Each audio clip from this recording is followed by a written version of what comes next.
Hello, my name is Joseph Coelho. I'm a poet and children's author and a National Poetry Day ambassador.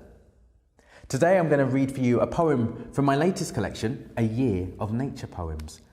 It's the poem for January, and this poem is about a legend of two swarms of starlings warring over the city of Cork in the 1600s. And it goes like this. They were the Rorschach of the winter months, the folding of sky shadows, of air shoals pirouetting into the January nip. Swarms riding the frosted winds, silently testing the sky with their ink magic. Not ready for the tentacled gathering that rose from the east, the heat of spring starlings, cloaked in oil slicks, needle-beaked and strong of claw.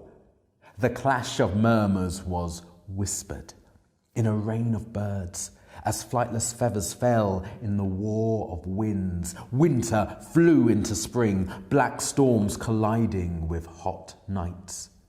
The murmurations twisted through one another.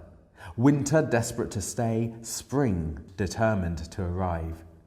The people watch as feathers cloak them, farmers clutching hopeful seeds, children gazing with eager fingers on buttoned jackets. Which swarm will win this war? But the birds that came with the sun are always victorious. The winter flock is tired.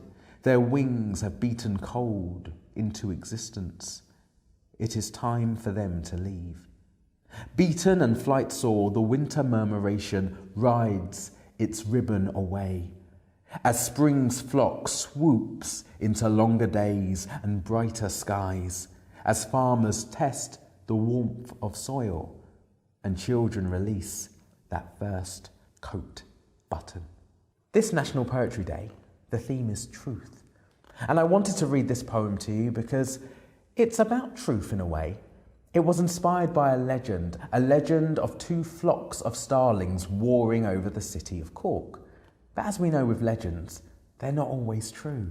And I find that fascinating, that we can take maybe a simple truth, the idea of two individual starlings fighting, and then extrapolating, exaggerating that truth to turn those two into two warring factions battling over the city of Cork. I also wanted to explore the idea of winter and spring. The idea that one flock of starlings might represent spring and the other flock represent winter. And each year, winter leaves and spring enters, and maybe spring can only come if the spring flock of starlings wins the war.